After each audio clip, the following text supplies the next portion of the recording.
ছাত্র জনতা কাজেই কোনো ধরনের নৈরাজ্য করার দুঃসাহস আপনারা দেখাবেন না। আমরা চাই যারা আছেন ক্ষমা চেয়ে আপনারা ভালো হয়ে যান, শান্তিপূর্ণভাবে দেশে থাকেন। কোনো ধরনের বিশৃঙ্খলা করা থাকলে বিপ্লবী ছাত্র জনতা এবং সরকার মিলে আপনাদের বিরুদ্ধে ব্যবস্থা নেবে। আপনাদেরকে হুঁশিয়ার এবং সাবধান করে দিতে চাই। কিন্তু আপনারা ইতিমধ্যেই লক্ষ্য করেছেন যে পরিস্থিতি তৈরি হয়েছে, তাতে অনেক জায়গায় পুলিশ মনোবল হারাচ্ছে, অনেকে কাজে যোগদান করেনি। এবং গত 15 বছরে যেভাবে দলীয়করণ করা হয়েছে, কাজেই সেখানে যদি দলবাজদেরকে চাকরিচ্যুত না করা হয়, ব্যবস্থা না নেওয়া হয়, তাহলে কিন্তু পুলিশের মধ্যে এই অস্থিরতা চলতে থাকবে। এক পক্ষ কাজে যোগদান করবে, আরেক পক্ষ যোগ না দেওয়ার জন্য উস্কানি দেবে। এমনকি আমরা পুলিশের মনোবল বৃদ্ধির জন্য আমরা একটি প্রস্তাব করেছি যে ঝুঁকিপূর্ণ এলাকাগুলোতে পুলিশের সাথে অন্তত 10 সদস্যের একটা সেনা টিম মোতায়েন করা। একই সাথে 64 জেলায় এবং যে কয়টা থানা এবং উপজেলা আছে সমস্ত জায়গায় নতুন ওসি এবং পুলিশ সুপারকে নতুন করে নিয়োগ দেওয়া বা পদায়ন করা।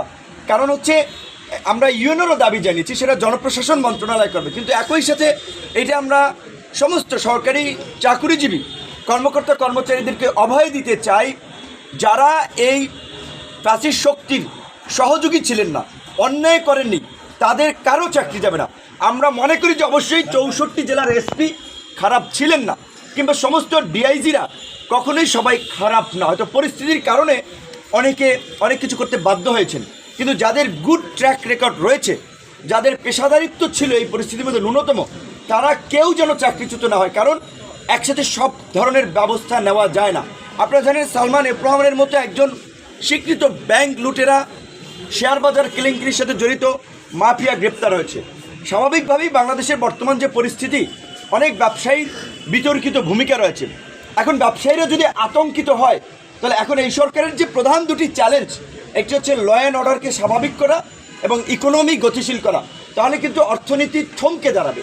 কাজে আমরা এটাও পরিষ্কার করেছি যে ব্যবসায়ীরা যেন হয়রানির না শিকার হয়।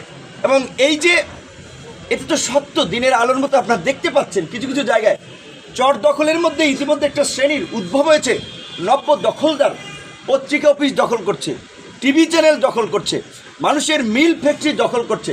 এই দখলদারদের বিরুদ্ধে শক্ত পদক্ষেপ নিতে হবে এবং এই সাধারণ ছাত্র জনতা যেমনিভাবে গণ অভ্যুত্থান ঘটিয়েছে, অন্তর্বর্তী সরকার গঠন করেছে, এই অন্তর্বর্তীকালীন সরকারকে সব ধরনের সহযোগিতা করবে।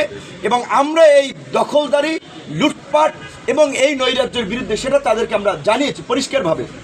এবং তারাও বেশ কিছু ক্ষেত্রে আমাদের সহযোগিতা চেয়েছে। বিশেষ করে এই যে 15ই আগস্ট কেন্দ্রিক আপনারা জানেন যে একটা নৈরাজ্য তৈরির যে এই যে পলাতক প্রধানমন্ত্রী যে ইনস্ট্রাকশন দিচ্ছেন তার নেতাকর্মীদের মনোবল চাঙ্গা করার জন্য, আমরা বলেছি দেশের মধ্যে ওবায়দুল কাদের সহ আরও যারা এই গণহত্যায় জড়িত তারা দেশের মধ্যে ঘাপটি মেরে আছে। এবং গোপালগঞ্জে দেখেছি আমরা তারা আস্ফলন ছেড়েছে। অনতিবিলম্বে তাদেরকে খুঁজে খুঁজে গ্রেপ্তার করা। এবং ছাত্রলীগ যুবলীগের সন্ত্রাসীদেরকে ওবায়দুল কাদের নিজেই লেলিয়ে দিয়েছেন। কাজে এখন তাকে গ্রেপ্তার করা একটা প্রধান একটা বিষয় হয়ে দাঁড়িয়েছে।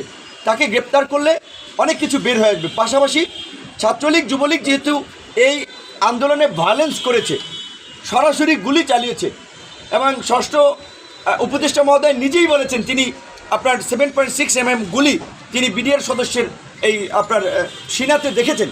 তো কাজে এই যে চিহ্নিত অস্ত্রধারী সন্ত্রাসীদেরকে অনতিবিলম্বে গ্রেপ্তার করা, সকল ধরনের অবৈধ এবং বৈধ অস্ত্র জমা নেওয়া, এবং এই সন্ত্রাসী কর্মকাণ্ডের জন্য রাজনৈতিক দলকে নিষিদ্ধ, সেটা নির্বাহী আদেশ কিংবা আপনার নির্বাচন কমিশন অনেক নিয়মনীতির মধ্যে দিয়ে হবে।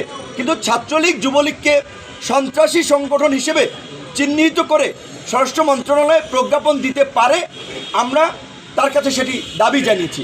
পাশাপাশি তিনি আমাদের কাছে অনুরোধ জানিয়েছেন, আহ্বান জানিয়েছেন, দেশবাসীর প্রতি আহ্বান জানিয়েছেন আমাদের মাধ্যমে ল অ্যান্ড অর্ডারকে স্বাভাবিক করতে পুলিশ প্রশাসনকে সব ধরনের সহযোগিতা করতে। কোথাও যদি কোনো চিহ্নিত সন্ত্রাসী নৈরাজ্যকারী কোনো অবস্থান করে থাকে আমাদেরকে তথ্য দেবেন। তার ব্যক্তিগত নাম্বার, তার কর্মকর্তাদের নাম্বার আমাদেরকে দিয়ে দিয়েছে। তারা পরিষ্কারভাবেই বলে দিয়েছে আমরা তাদের তথ্য দেওয়া মাত্রই তাদের বিরুদ্ধে পদক্ষেপ নেওয়া হবে। সর্বশেষ যে